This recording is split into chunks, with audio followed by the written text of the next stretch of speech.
Assalamualaikum warahmatullahi wabarakatuh.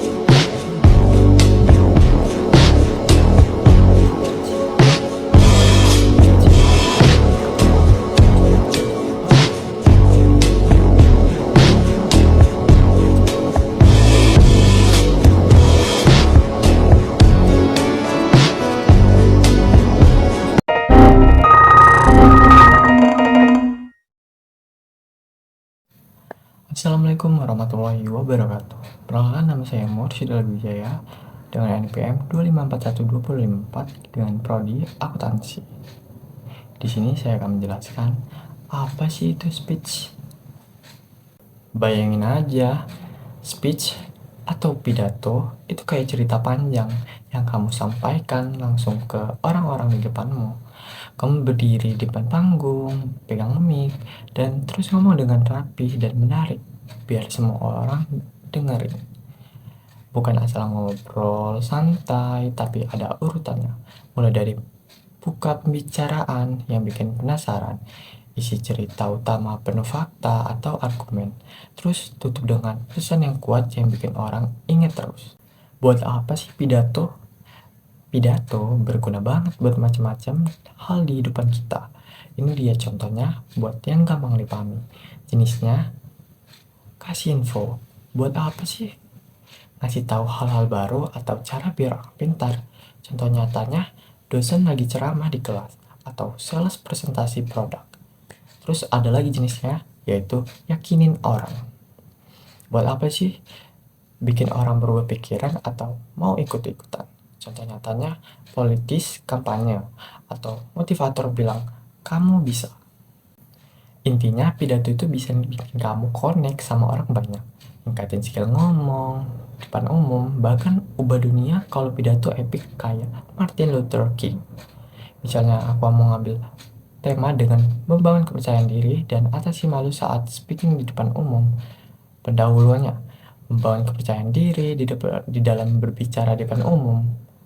Misalnya, selamat siang hadirin sekalian, apakah Anda pernah mengalami kegelisahan saat berbicara di depan umum?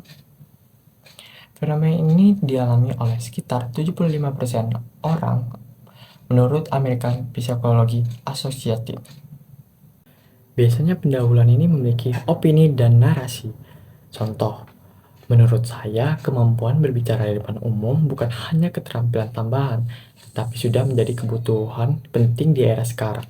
Namun kenyataannya banyak orang, termasuk pelajar dan mahasiswa, masih merasa takut, gugup, bahkan malu saat berbicara di depan banyak orang.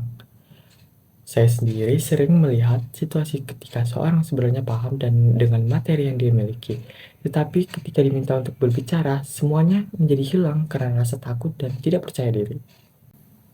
Permasalahannya, masalah utama yang sering terjadi adalah kurangnya kepercayaan diri. Hal ini bisa disebabkan oleh beberapa faktor seperti takut salah atau takut dikritik, kurang berpengalaman berbicara di depan umum, merasa tidak lebih baik daripada orang lain, trauma atau berpengalaman buruk saat tampil sebelumnya. Akibatnya, banyak orang memilih diam meskipun sebenarnya memiliki ide atau pendapat yang bagus. Dampaknya, jika rasa malu dan kurang percaya diri dibiarkan, maka dampaknya bisa cukup serius, seperti potensi diri tidak bisa berkembang secara maksimal, kesulitan dalam dunia akademis dan pekerjaan, kehilangan kesempatan untuk menunjukkan kemampuan, kurangnya kemampuan komunikasi yang baik, padahal kemampuan berbicara adalah salah satu kunci sukses di masa depan. Solusinya apa? Ada beberapa cara menurut saya yang bisa dilakukan untuk mengatasi masalah ini. Yang pertama adalah latihan secara rutin. Semakin sering kita berbicara, semakin terbiasa untuk menghadapi audiens. Yang kedua adalah mengubah pola pikir. Takut salah, karena kesalahan adalah bagian dari sebuah proses. Ketiga adalah persiapan yang matang. Menguasai materi akan membuat kita lebih percaya diri saat berbicara. Keempat adalah mulailah dari lingkungan kecil. Latihan berbicara dengan teman atau kelompok kecil terlebih dahulu. Kelima adalah berani keluar dari zona nyaman. Kepercayaan diri tidak datang secara instan, tapi dibangun sedikit demi sedikit. Baik penutupannya, kesimpulannya rasa malu dan kurang percaya diri adalah hal yang wajar, tetapi tidak boleh dibiarkan untuk menghambat perkembangan diri kita. Dengan latihan keberanian dan kemauan untuk terus belajar, setiap orang bisa menjadi pribadi yang percaya diri dalam berbicara di depan umum. Sekian, terima kasih. Assalamualaikum warahmatullahi wabarakatuh.